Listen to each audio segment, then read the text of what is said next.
All right, I'll become a kicker.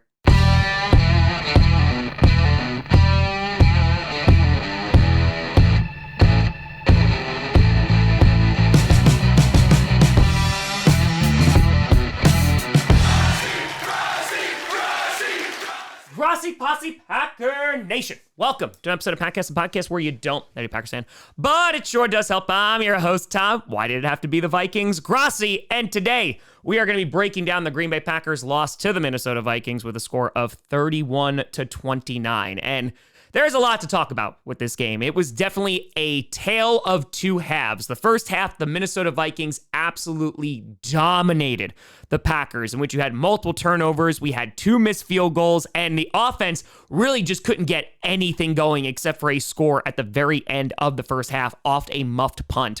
And the Vikings, on the other hand, they played that first half flawlessly. Sam Darnold was incredible. Jordan Addison, who returned to this game, had 2 touchdowns, a rushing touchdown and a receiving touchdown. Justin Jefferson finished the day with 6 catches for 85 yards and an incredible touchdown, which was a result of an amazing throw by Sam Darnold. And you look at this first half, which at one point was 28-0, and I thought this was going to be an absolute blowout. There was 0 pass rush on Sam Darnold, which he had almost all day to throw the ball. He ended up with 2 sacks at the end of the night, but damn, this was a disappointing game for a defense that had been really, really good. The bright spot being Xavier McKinney getting his 4th interception in 4 weeks, keeping the streak alive. But for the first half, the defense, the special teams, and the offense were just abysmal. The Packers couldn't get any run game going, and it really wasn't there in the second half as well, which makes sense because when you're down 4 scores, you're not handing the ball off a ton. Jordan Love did not look 100%, and it was pretty evident really early on in that game that he wasn't putting a ton of weight on that foot. He wasn't scrambling around. And when asked in the post-game press conference if this was something he was just going to have to deal with the rest of the season,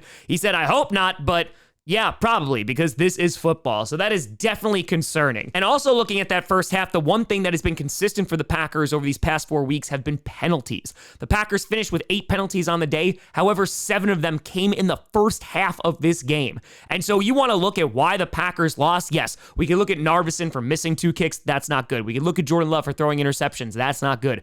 But nobody came to play football for the Green Bay Packers in the first half of that game, and it was abysmal to watch. On top of that, you had Christian Watson get injured in what looked like a brutal play. Love did not throw a good ball, wound up getting intercepted, and Watson just got rolled up on. Hopefully he's okay. He had to leave the game early. Devontae Wyatt also left the game with an injury.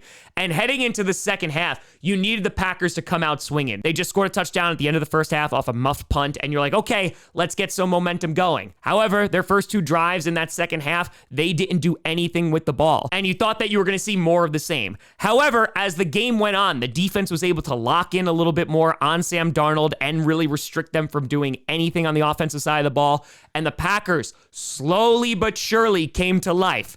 It only took until the 4th quarter. They scored 22 points in the 4th quarter while only allowing 3 points in the entire second half, and it just seemed like a completely different game. Unfortunately, Tucker Kraft did fumble the ball, and you had a total of 4 turnovers for the Packers today, which was just sloppy-ass football. And I'm looking at this game and I'm thinking about how it could have been different. And we can point fingers at a lot of things. We can look at the play calling. We can look at Jordan Love. We can look at Narveson. We can look at that first half defense. And all together, it was just not a great performance by the Green Bay Packers. They did not play 4 quarters of football. To be honest, they probably only played a quarter of football, and it showed. The Vikings are looking like a pretty damn good team this year, and even though they almost got shut out in the second half, they did more enough in the first half, and with 4 turnovers in that game, it's going to be near impossible for any team to wind up winning. So Love finished the day 32 for 54 for 389 yards, 4 touchdowns, 3 interceptions, and a sack.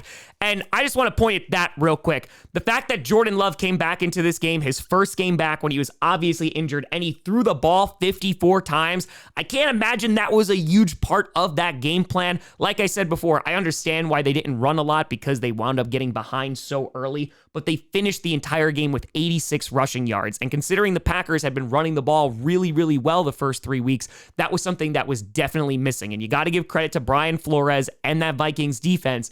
But you have to imagine if the Packers didn't fall so far behind in that first half, maybe the stats would have been a little bit different.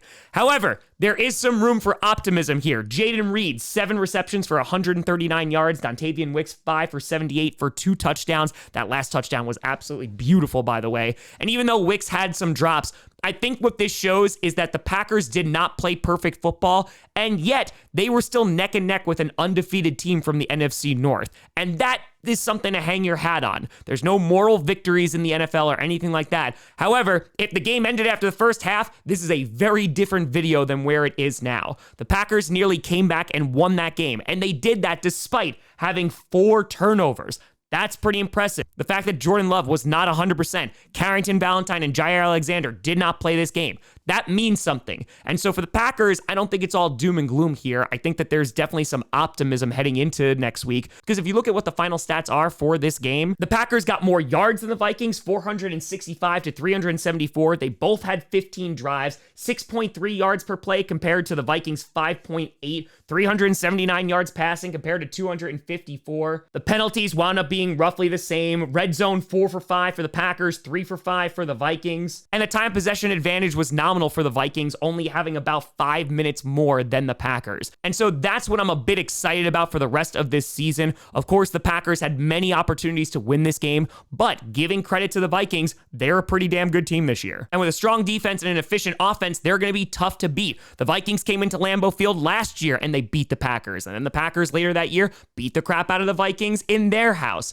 And I'm not saying that's going to happen this year, though I do hope it is. But heading into week 5, the Packers are currently 2-2. They were able to win 2 games with Malik Willis, and I know a lot of people are going to be looking at this going, oh, what if Malik Willis started? Well, the game plan was for Jordan Love, and Jordan Love wound up finishing the day with pretty damn good stats, except for all the turnovers. I'm sure wearing that Brett Favre jersey did not help, but ultimately, you got to hope that Jordan Love is going to get healthier as the season's going to go along. They're not going to be down 28-0 in the first half. They're going to be able to establish the run game. Defense is going to play a little bit more like they did in the second half rather than the first half, and it's a divisional game. I'm not trying to make excuses for the Packers because they played a very sloppy game, but all of that and they only lost by 2? Yeah, I'm not thinking the sky is falling. However, I am disappointed with the way the Packers have played. The pass rush has got to be better. Rashawn Gary has got to play better. They really got to stop committing penalties because that is a consistent thing that is getting very, very frustrating with this team. And when you're going up against good football teams, that will make the difference. Packers had a lot going against them today, a lot of shooting themselves in the foot, and they still lost by 2. So, all that being said, GG's, you purple incarnation of Satan. The Packers came up short after an almost miraculous comeback. And yeah, moving on to next week to face the LA Rams. You gotta hope they play better, or at least have a much improved first half, because that was abysmal. And I know a big story about this is gonna be Narveson, who missed 4 field goals now. Matt LaFleur said that he is still confident in Narveson, and unfortunately, you can't just find these kickers on trees. However, I would not be surprised if the Packers wind up shaking some of those trees just to see what falls out, and maybe we can get some competition in for Narveson. We'll see, because as the year goes on, as Packers fans know, special teams will lose us the game. Didn't help us win today, and that ultimately is a big problem. But let me know what you think down in the comments below. You know, I saw me at TomGrossiComedy.com or at Tom Grossi Comedy, all social media see down below. A big shout out and thank you to all the patrons and YouTube members for supporting this channel. And thank you so much for watching. I'm Tom Grossi. And as always, go Pack Go.